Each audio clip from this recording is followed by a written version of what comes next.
রুমের যে অবস্থা করে রেখেছি, আসলে আমি বান্ধবী বাসায় যাওয়ার পরে অনেকটা আলসি হয়ে গেছি। তো হ্যালো এভরিওয়ান, আসসালামু আলাইকুম। কেমন আছেন সবাই? আশা করি সবাই ভালো আছেন। তো যেহেতু বান্ধবী বাসায় গেছে, তার জন্য আসলে সকাল থেকে ঘুম থেকে ওঠার কোনো প্যারা নেই, কারণ সে বাসায় গেছে ভার্সিটিতে যাওয়ার জন্য। তাকে সকালে সব কিছু রেডি করে দিতে হয় না।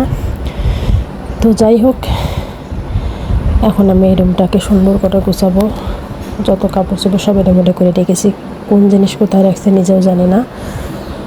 আসলে ও থাকতে অতটা আর কি অলসতা কাজ করে না। তো যাই হোক, এখন আমি কাপড়গুলো সুন্দর করে ভাঁজ করে নেব।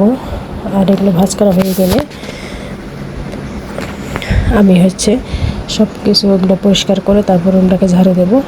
তো আসলে আমরা কোথায় থাকি? আমরা আসলে মূলত ভার্সিটিতে থাকি। আর আমি যে রুমে আছি এটা হচ্ছে মেয়েদের কটেজ। এখানে আসলে রুম হিসাবে আমরা থাকি না, এটা সিট হিসাবে আমরা থাকি। প্রত্যেকটা সিট মেডিকেলের বেডের মতো। তো এই যে দেখতে পাচ্ছেন এত বড় বেড কীভাবে করলাম। আসলে সিঙ্গেল বেড ছিল দুইটা, আমার একটা, আমার ফ্রেন্ডের একটা। তো আমি ছোটো বেডে ঘুমাতে পারি না, দেখা যাওয়ার সময় আমি পুড়ে যাই। তার কারণে দুইটা বেড আমরা একখানে করে বড় করে একটা খাট বানিয়ে নিয়েছি। দেখা যাচ্ছে আমরা দুজন অনায়াসে খুব ভালোভাবে থাকতে পারি, এতে আমাদের জন্য কোনো সমস্যা হয় না। তার জন্য মূলত আমরা দুইটা বেড একখানে করে নিয়েছি। তো এখন আমি বেডের আগের কভারগুলো আমি খুলে সব এগুলো ধুয়ে দিচ্ছি, কারণ অনেকটা ময়লা হয়েছিল এই কারণে। তো যাই হোক, এখন আমি সুন্দর করে রুমটা পরিষ্কার করে নেব। এখন আমার বিছানা গোছানো প্রায় শেষ। তো এখন আমি বিছানাটাকে সুন্দর করে পরিষ্কার করে নেব। বিছানা পরিষ্কার হয়ে গেছে অলরেডি। এখন আমি বিছানাটাকে যেভাবে সুন্দর করে ঝেড়ে নিয়ে পরিষ্কার করছি। আর আমার হাতের যে ঝাড়ুটা দেখছেন, এটাতে দেখছেন একটু বেঁধে রাখছি। আমার সেদিন অনেক বান্ধবীর উপর রাগ হয়েছিল, তাই রাগ করে এটা ভেঙে ফেলছিলাম। তো যাই হোক, আমার মোটামুটি বেড কমপ্লিট।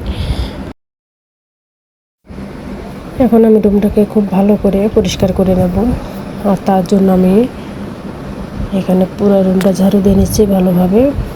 আর আমার হাতের কাজ সব শেষ করে তারপর আমি ফ্রেশ হতে যাব। ফ্রেশ হয়ে এসে তারপরে খাওয়া দাওয়া করতে হবে। আসলে আজকে খেতে খেতে দেখা যাচ্ছে আমার অনেকটাই লেট হয়ে যাবে। তো এদিকে বান্ধবী বারবার, তাই ফোনটা কেটে দিলাম যে আমি আমার হাতের কাজ শেষ করে পরে আমার ফ্রেন্ডের সাথে কথা বলবো।